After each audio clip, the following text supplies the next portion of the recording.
let's start with the finder this morning. The finder says $1 billion CDB loan can't be paid.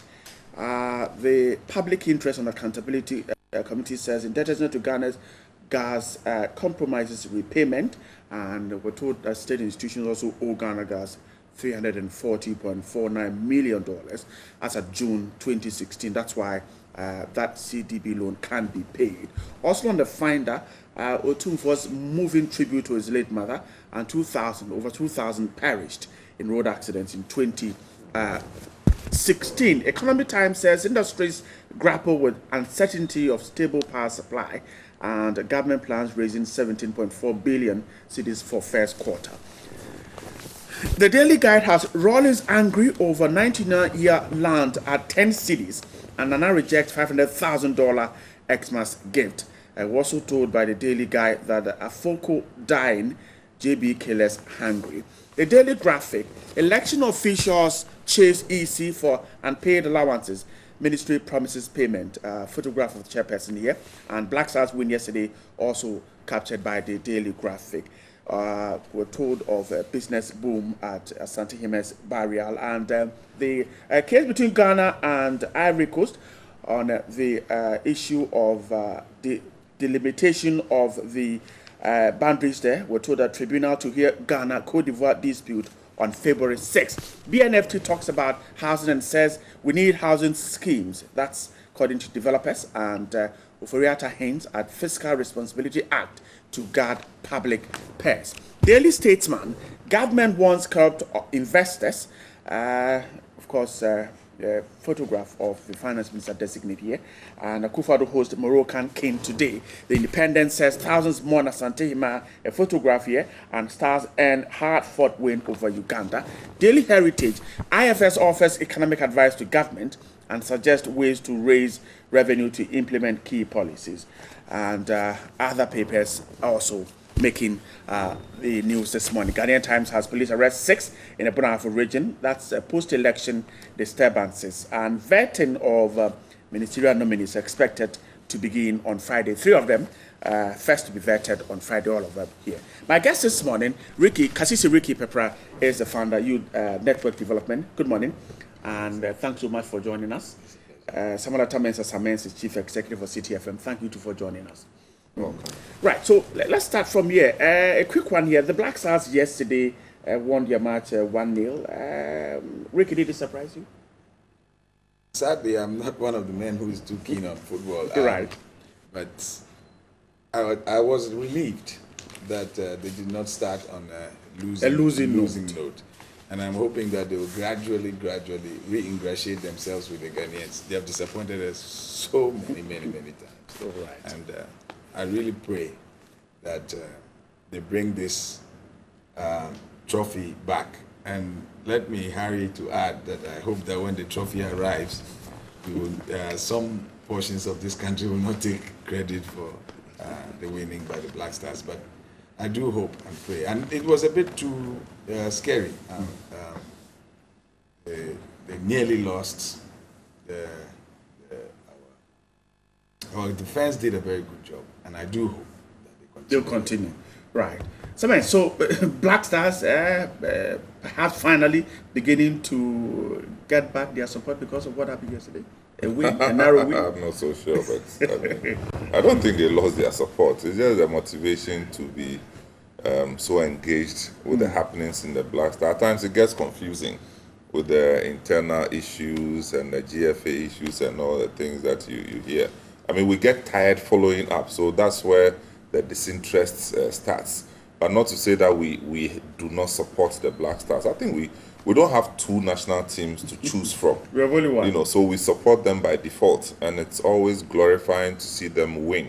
Having said that, I think yesterday Uganda played rather badly. And so if they got a Nigeria or Cote d'Ivoire yesterday against the Black Stars, I'm sure it would have been a disaster. See. I mean, they couldn't run, and it's just Jordan Ayew running everywhere. It's like he was the only person on the field. but it's still a good result. All right, so we hope to see what happens in our subsequent matches. Mali, Egypt, those are the two other matches expected. Now, let's get to this story. We can tie these two stories. Daily Guide says Nana rejects 500,000 xmas gift. The story says that the president rejected a gift from a company, even though the person who revealed this information, Kennedy Oyine Japan, failed to name the company and said it would be very difficult for Nana to be tagged as corrupt because it's not materialistic. We were told by the Daily Guide that the gift was worth $500,000 from a company, but it was rejected. So that's a story on Daily Guide. Now we tie into this one because the Daily Statesman has a front page story that says the government warns corrupt investors, and the story attributed to the incoming Minister of Finance talks about the fact that investors who want to engage in corrupt practices in the course of doing business are warned to stay away. The government also encourages investors who are seeking to do business in the country to report all corrupt acts they may encounter in the process of getting their businesses started or executing their activities. The finance minister designate gave the warning. Ricky, let me start with you. Let's tie the two into. This is a company that is said to have given the president the Christmas gift, and this is how it starts. At a point in time, we have had a leader of this country, the late Professor Mills, warn against officers taking gift. Now, the minister designate for finance is warning corrupt investors to stay away. It starts this way with gifts, and then officials are compromised. Receiving of gift, how well should officials, public officials, handle this? Oh, I've always been worried about the nomenclature when it comes to bribery and corruption. Sometimes it's called appreciation, sometimes it's called motivation, sometimes it's called plain bribe. But let me start on the revelation that His Excellency Nana Akufo-Addo rejected a $500,000 gift, and I think it does not surprise me. My sources that I'm privy to have indicated that he's pretty nearly impossible to corrupt. What I would have wished, and I'm sure that the person maybe have been restrained by other considerations, what I would have wished was that we name and shame such a company. But I'm sure there are very good reasons why. So it gives me a good vibe that Nana will not countenance it. Of course, leadership by example, and we are hoping that the other call that foreign investors should not come with corrupt practices, or they should report them, is also in the right light. The problem with systems that have been plagued by corruption is that if you do not toe the line, things do not get done the way they ought to be done. So while we are calling upon investors not to be corrupt, we should also make sure that the systems in place for people who are coming in to invest are straightforward, and they cannot be, if I may say, held hostage by somebody who wants a bribe or the other. The officials and how they will deal with bribes is a matter of morality. Or gift, because that's where it starts from. It's a matter of morality. And the African society is such that we have operated a system over time where people come to you. I've always loosely said that if the present comes after the action, then it's most likely to be an appreciation. But even then, if the person comes to an agreement that I'm going to do this, and when I finish doing this, you bring this, the fact that it comes afterwards does not necessarily not make it a bribe. I think one of the critical aspects of this is the moral and ethical foundation of the person in question. You cannot legislate propriety. You cannot legislate ethics until you've caught the person and then you make an example of it. But what prevents a person from countenancing it? What prevented Nana, for example, from taking this gift? It is not because of law. Maybe law exists, but it's not the first consideration. It is the fact that by his own moral compunction, he feels that this is not appropriate. In fact, there is even information in the grapevine that sometime in 2000, there were some ridiculous offers of plots of land for sale to people who were in the echelons of power. And he's on record to have refused to be privy to such quote-unquote ludicrous arrangements. And he's supposed to have said that as I see Accra High 20 million. Maybe pesa quote-unquote I will not say. But so this is consistent with his character, at least in these two instances. And like I said, there's information going around that this man is difficult to corrupt. Now, you cannot say that it is because he does not like material things. Everybody requires material things. But what stops the person from requiring or from accepting something that is extra from what he normally gets? So we are all paid to do our jobs. Why would you require somebody to give you something extra to do your job? So short of civic education and short of a cultural revolution, we are going to be bogged down with corruption over a long time. And it's a multifaceted phenomenon. It is the fact that people, some claim that the cost of living is high, so they have to do quote-unquote ways and means, Some too have an inordinate appetite for material things. You find somebody is doing a civil service job, but they want a 4-wheel drive. It's not a crime. But short of getting a loan and struggling over 10 or 15 or 20 years to pay it, one cannot, as it stands, come into possession of a brand new 4-wheel drive if you do certain jobs.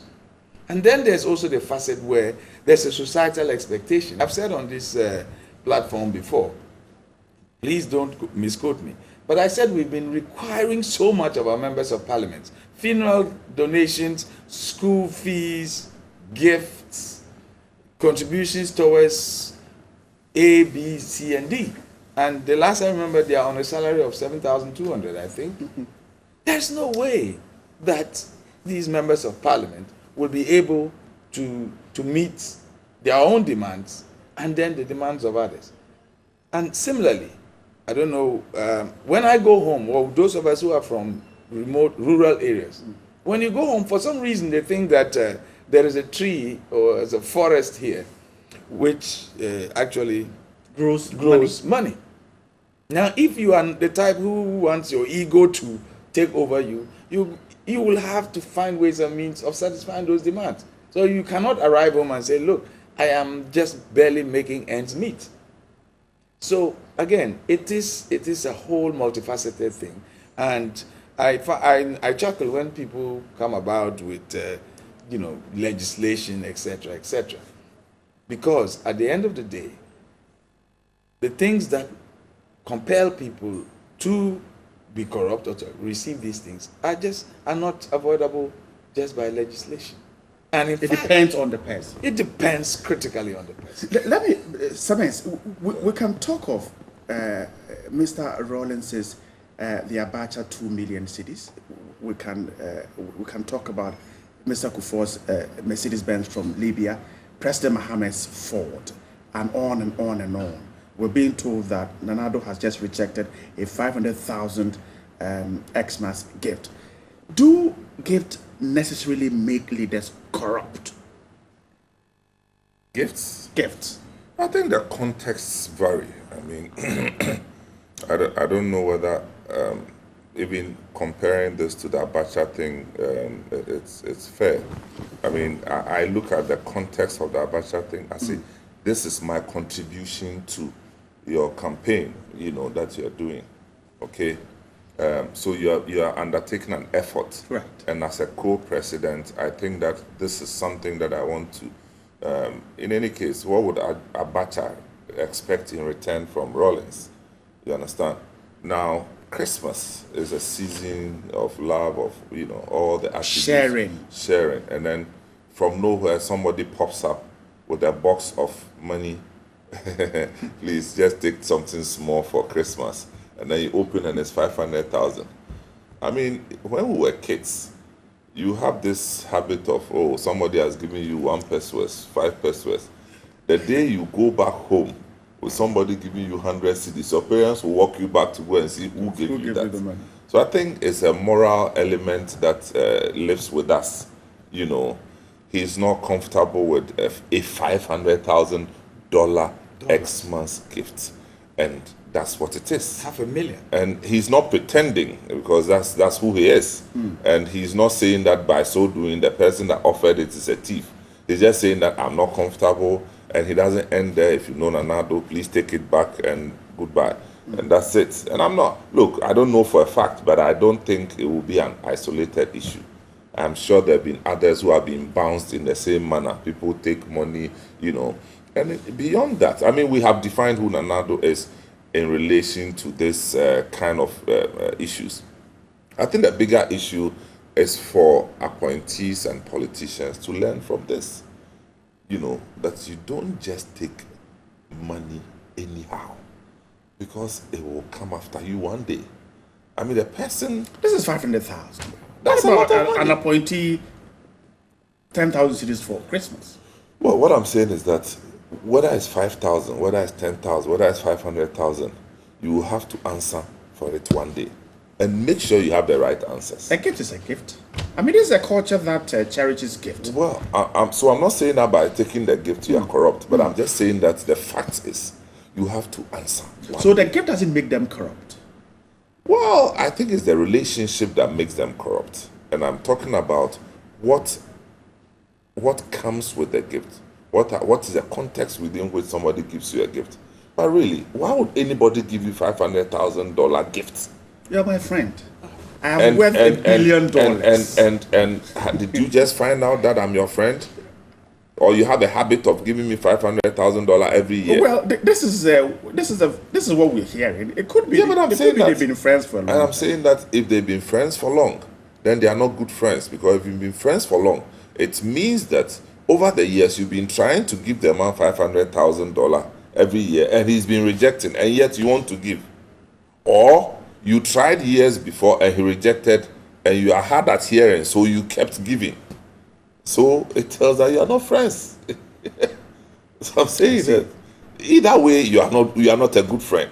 Because indeed, if you are a good friend of the president, you will know that you don't just walk to him with $500,000. I mean, from 2008, 2012, 2016, those who have worked with him will tell you, even in his most difficult moments, he doesn't take money from just anybody. As contribution, no way. So for me, it's not to kind of glorify who he is, but I think that there are lessons to be learned. And this is what I am advocating, that politicians should learn from this kind of character. That you don't just open your arms like that and take anything that people drop, because you don't know where they got their money from. You know, and this is the president. And I think that pastors should also learn from this. People go, bring money, and then you take. You don't even know where they got their money from. I say, God bless you. God is not blessing a thief anyway. So it is, for me, is the lessons that we draw from this that is most important. I see. Let's see how the appointees will take lessons from this. But the next story we're going to discuss, I want us to play a clip of it, and then we can share our views and opinions. And we're told that the management of Korle Bu Teaching Hospital spent over 600,000 cedis on the 2016 Christmas bonuses. That's how much was spent on bonuses. So perhaps it went into hampers and all that. Now, while each of the over 500,000 members took 100 Ghana cedis, the 7 management members, 7 of them, took 17,000 cedis each. So the main staff took 100 cedis, but the management, each of them, took 17,000 cedis each. And we're told that the chief executive has collected 21,000 cedis. Now, a report put in by 3FM's Sarah Paku came out with this. It's barely a year since issues regarding financial crisis at the Korle Bu Teaching Hospital made waves in the media. The breakdown of the hospital's intensive care unit ICU, the Central Sterile Services Department CSSD, and the closure of the eye clinic, among other challenges which demanded money to fix, brought operations of the hospital under scrutiny. Months down the line, TV3's investigations has gathered that management of the hospital spent over 100,000 Ghana cedis as motivation for staff and extra allowances for management members during the 2016 Christmas.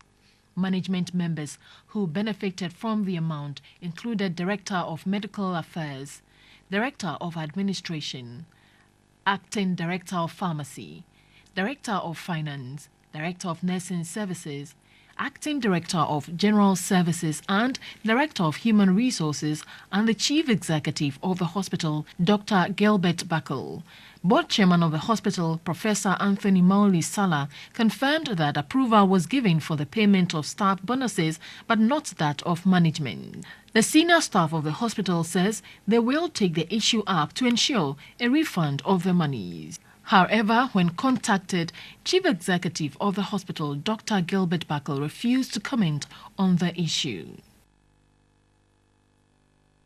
All right, so that's the story from Korle Bu. Management staff taking 17,000 cedis each, the chief executive 21,000 cedis, and then the workers were told 100 cedis each as bonus, annual bonus. Ricky, let's start from here. Now, first of all, the board chair of the facility has told TV3 that the monies were not approved. What was approved was 100 cedis for members of staff. But the others, 17,000 for management and 21,000 for the CEO, were not approved. Who should we hold responsible here? First of all, I think 100 cedis was a bit on the low side for the members of staff. I have had to visit some patients, friends, relatives there, and I have the utmost respect, especially for the janitors at Korle Bu Teaching Hospital. So 100 cedis is a bit on the low side, but hey, some people didn't even get a bonus. I was hoping you would let my brother start this one. 21,000 Ghana cedis as bonus, in addition to official car and salaries, etc., is a crime. Period. It is a crime. People must be held accountable. If it was agreed on? It was not agreed on. Well, the board chair said according to the report, it was the not board approved. chair said it was approved for the junior staff, which was the 100 cedis for the junior staff, and that the senior staff, the 17,000 times 6 and the 21,000. My math is horrible. I don't even want to do that. But again, there's a culture of impunity in this country. You're given custody of an organization or the authority to superintend an organization, and people literally take it for their private property. I mean, yesterday I was reading an old story about how even a military officer is supposed to have conveniently taken custody of a vehicle that was meant for the Ghana Armed Forces, and quite interestingly, rather than being punished one way or the other for it, the person actually got promoted. This is the attitude we have.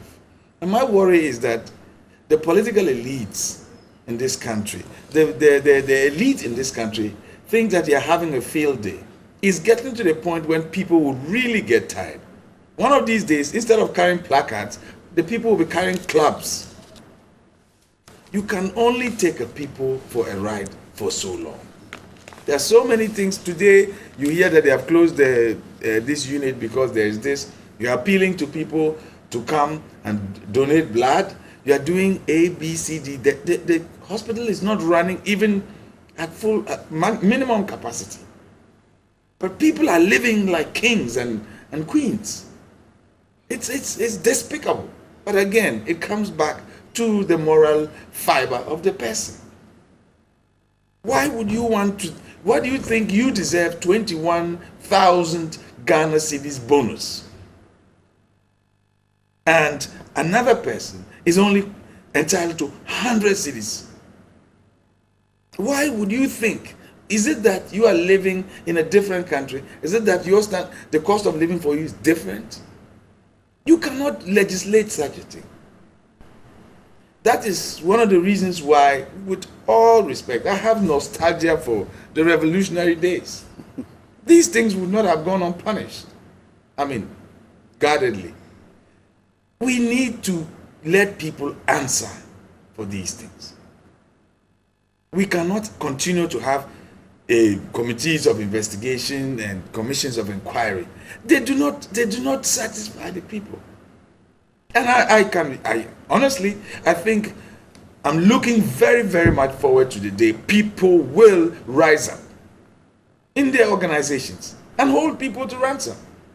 Because believe me, what is going to happen? The Ministry of Health is going to set up a committee of inquiry. They'll be invited for investigations and so forth and so on. At the very worst, they are going to ask them to return it. Whether they return it or not is a different matter. They may actually nominally return the 21,000 and get even more than that in per diems on ridiculous monitoring and evaluation travels around the country. That is the situation in this country. So my take on this is I'm really incensed. I don't think that something like this should have to go through the rigmarole of political and civil service business of inquiry, etc., etc. Before anything even takes place, since the board says they have not approved it, that money should be brought back before any engagement can begin. Sometimes, can we absolve the board of anything in this situation? Yeah, of course. I mean, if the board has said it did not approve, but I think saying you did not approve, the requirements of corporate governance, right. It doesn't end there. I mean, you have said that you did not approve, and so what? And so what next? And you did not approve. It means they have stolen. And if they have stolen, they should. Before we even move on, it's not a private commercial entity right. who have declared profit or have gotten some their head beyond their sales revenue target, and they want to share some money. This is Korle Bu Teaching Hospital. The same hospital in the last 1 year has closed down certain units for lack of funds to operate. And so you don't it's a bit too flamboyant to do a thing like that. And without judging them, I think if every information we are hearing and reading today is true, then they just have to return the money. Because Gilbert Buckle is a very decent guy, and the story will not add up if indeed what they are saying is true. Then they have to return the money. Because you take 21,000 cedis, really, it's not going to change your life. Wouldn't it be wrong if they've made enough money and they are sharing like you said? And it is approved? No, I mean, of course. I mean, if they've made enough money, I have no two ways about that. And that's a condition you give. Right. But we know the truth. We know the truth that they haven't made enough money, and there are serious issues with the institution of Korle Bu Teaching Hospital. And I've always advocated that the hospital must be divided into different units, headed with different heads, because as it stands now, we will just be recycling the problems of Korle Bu. Because every department head is an island to himself. You can't cross to another, say, department of surgery, department of so and so. Everybody thinks that they are their own boss, and rightly so. So why don't we make it a pseudo-independent unit where they report to the director of medical services or something, so that we can run the unit properly, because it's so huge.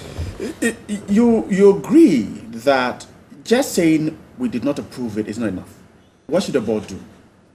But the board, you see, that's why I made reference to corporate governance.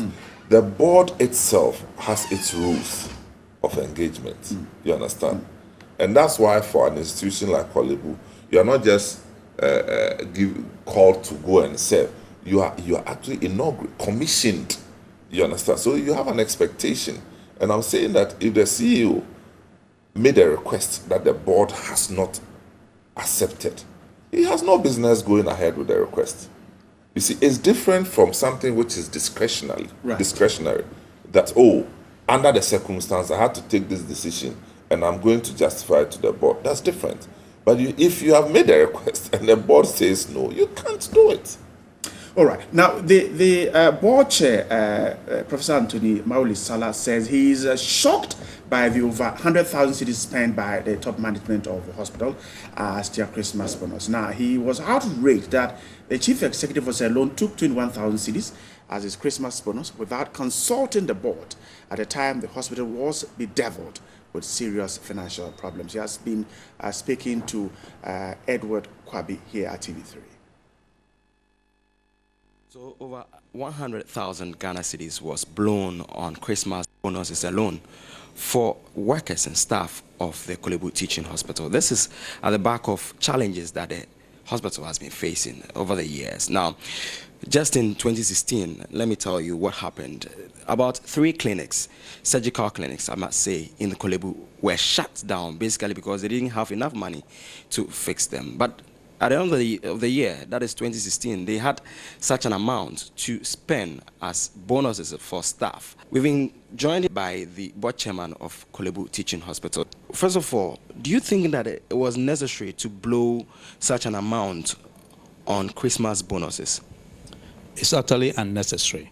In fact, yesterday was the first time I heard about this, when your reporter called me to ask me if I knew anything about this 100,000. And in fact, I told the reporter that as far as I know, and other board members we are aware, we voted 100 Ghana cedis for each employee of Korle Bu to be used solely for Christmas party. Just like in my school here, they give you rice and a bottle of oil and sardine or whatever. So the same thing, you spend 100 and that's it. So as for 100,000 being spent, I had no knowledge of it whatsoever until your reporters alerted me yesterday. And I promised them that I was going to check, and I did. And it's true, the amount of 100,000 or close to that has been spent.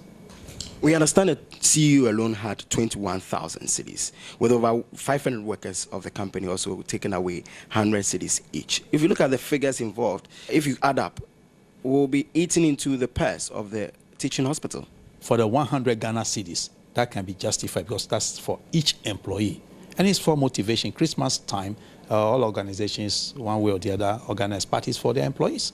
So we have decided 100 Ghana cedis per employee. That's it. But as for 100,000, the board never had any win of it. We never had it, and I never had it until yesterday. So what action are you going to take as a board? Okay, it's a little bit complicated.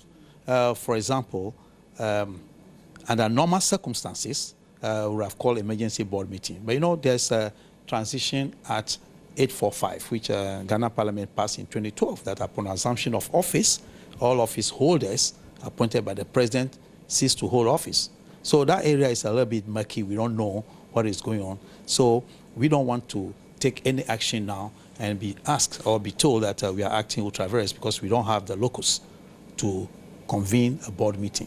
So we are waiting, and I've also asked a colleague to check from the Ministry of Health as to what we should do. But in the meantime, we want to state categorically that it is not the best of action taken by management to take 100,000 Ghana cedis and be shared among only 10 or less than 10 employees of the hospital.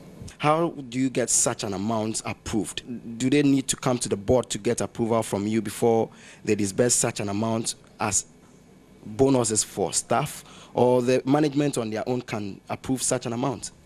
No, they cannot. Management cannot decide and then disburse an amount and pay itself. It's like being the judge, referee, and whatever at the same time. So it's absolutely wrong for them to do such a thing. They cannot. They should have brought it to the board. And unfortunately, they did it at the blind side of the board. We had our last board meeting, I believe, January 4th.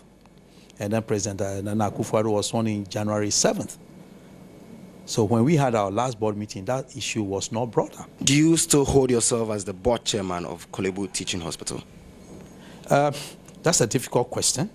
Based on the transitional provisions of 2012, I don't know. Because it states categorically that we all cease to hold office. So I am working on that assumption until we hear otherwise. We're grateful for your time. We've been having a chat with Professor Anthony Mauli Salah, who is the board chairman of the Korle Bu Teaching Hospital. Professor Sala there talking to Edward Kwabi. Let's wrap up on this one. We should just go ahead and ask them to refund the money. As simple as that. Yeah, first of all, I'm a bit worried that the board operated in such a manner as to give the impression that the management could take a decision like that. I mean, things just don't happen out of the blue.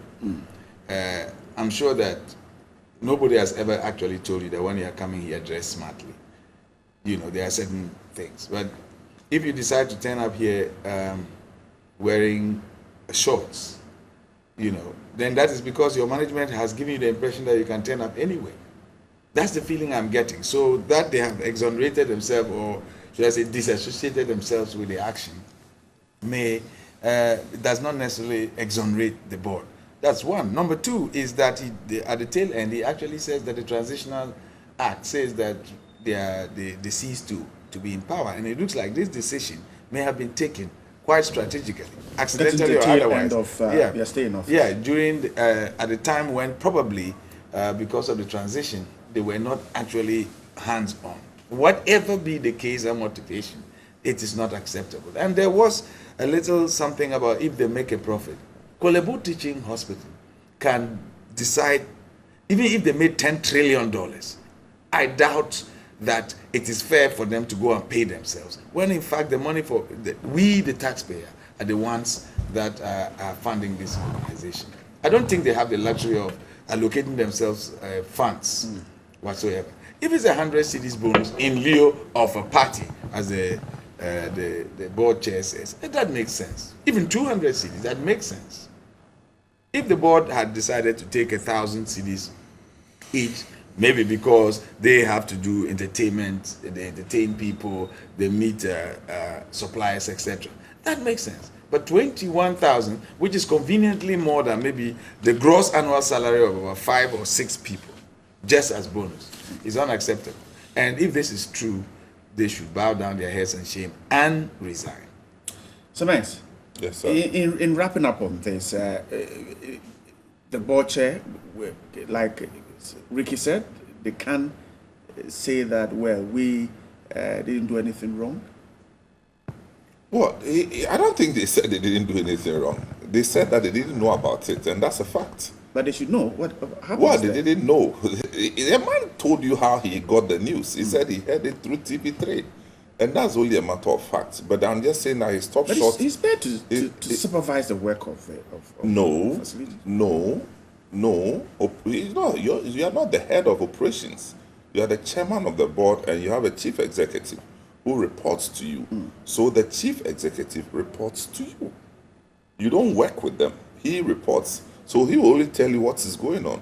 And so you use the board engagement to also find out all the other elements of information. So I'm just saying that the chief executive officer and the management team do not have the mandate of the board and the board chairman to do what they did. So that action is wrong. But we want to know what the board chairman and the board will do after this. Maybe there's a convention. We don't know for a fact. Maybe there's a convention. But I think that we are raising, well, if the board did not approve and you go ahead, there's a legal issue. Right. Beyond the moral question that we are asking, then you open yourself up for legal issues, because it's illegal for you to pay yourself that kind of money. And again, what worries me most is that 21,000 will not change your life. But as Ricky said, but it can change your life for the worse. All right. The Ghanaian Times is reporting that the police have arrested 6 persons, including the first vice chair of the NPP for Bechim, for seizing toilets and engaging in other forms of post-election disturbances. And the names are here. We're told also that the Bonafo Regional Police also arrested one Emmanuel Asari and Joshua Owusu and Eric Amoisi for having attacked and inflicted cutlass wounds on one Eric Kwame for being on January 14, all in connection with the elections. The persons we told have been granted bail. Smes, let me start with you. The police coming in to arrest now, Is it too late in dealing with this issue of post-election violence? No, it's not too late. I mean, It does not allow people to misbehave before there's pressure on the police to go in and arrest people? It's not too late. I don't think it's too late. I think the police have done a good job with this, and we expect them to do even more. I just think that the police should be arresting them on Fridays, so that they can stay in over the weekend. Yes, over the weekend. Then they will learn some sense that you don't misbehave, misconduct yourself in this manner. We are living in a decent society. Your party won, and so what? And so people should not live again. And I'm very happy that the police is taking charge of this, because you see, people kept saying, "Oh, Nanado, you are now the president. Talk to your people." Nanado doesn't have a people. He has Ghana. It's not his people. But these are Ghanaians. No, what I'm saying is that. So except they mean his party members. If they are Ghanaians, then that makes the point more for the police. That's the point I'm making. After election, it's not your NDC people or your MPP people. These are Ghanaians. If you fall foul of the law, you should be dealt with as a Ghanaian, not as an MPP or NDC. So if you think that you're MPP, you can go and seize toll booths. You don't belong to a decent society. You should be dealt with in no uncertain terms. So for me, I think the police has done a good job, and they should continue. There are other areas outside of, very far from Accra, where these things are still being done. And I think that the police administration should move swiftly and bring all such persons to book.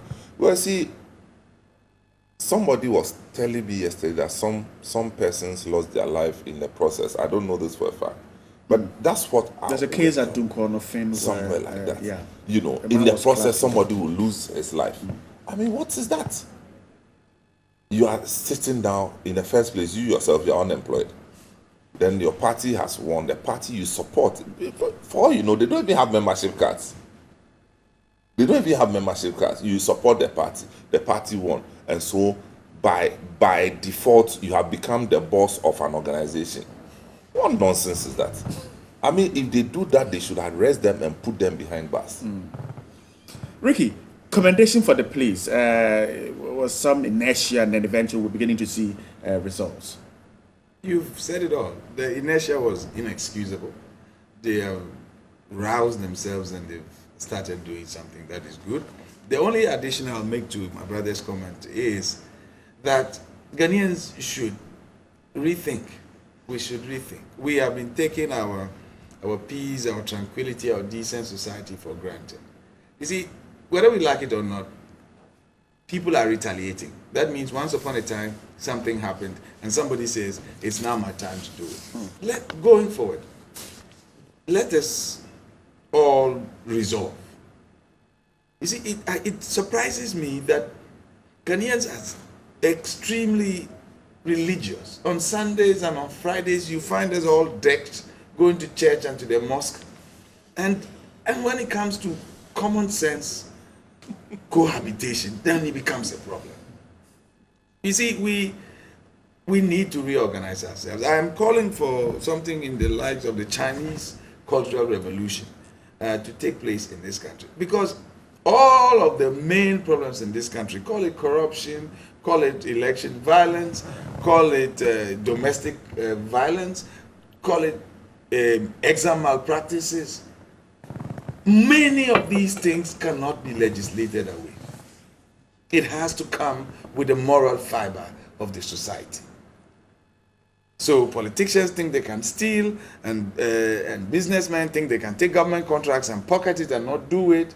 And government officers are expecting to be paid something before they actually do their job. And students will not study and expect to get a leakage. And goes on and on. And in the tertiary institutions, the ladies think that they can just go and give themselves out to a lecture and get a mark. Everything that is wrong with this society has to do with our moral fiber, which is very, very suspect. So we can have the most stringent legal code. It does not matter. Unfortunately, even the people that were given the privilege of adjudicating on issues too were caught in the same problem.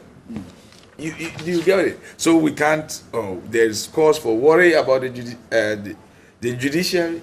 The police have got their perpetual reputation, which they are struggling to undo.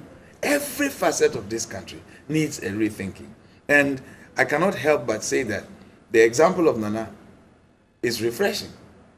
That we need to go down saying these things, that it is not acceptable.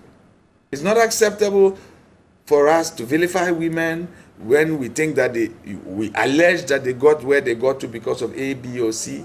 It's everything that is wrong. If we want to go back and take the catalog, everything that is wrong cannot be legislated away. Because I'm telling you, these people who have been arrested, a party chairman or a party or a member of parliament or a recently, deposed member of parliament or an opinion leader in the village is going to go and say, oh, he's one of our boys. So if you do that, you make them feel that we have abandoned them. So officer, do something about it.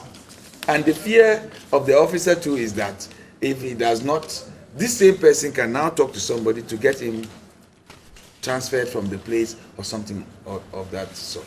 So the problem is much, much more than just making some perfunctory arrest.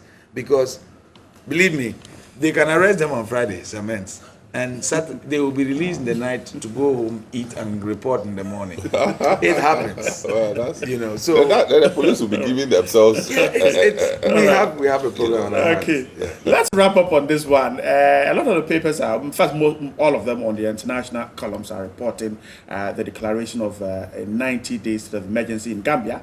The Gambia, that's the story. We're told of the Nigerian military ship on the seas there, whether to threaten Jammeh or not, it is supposed to be sitting there.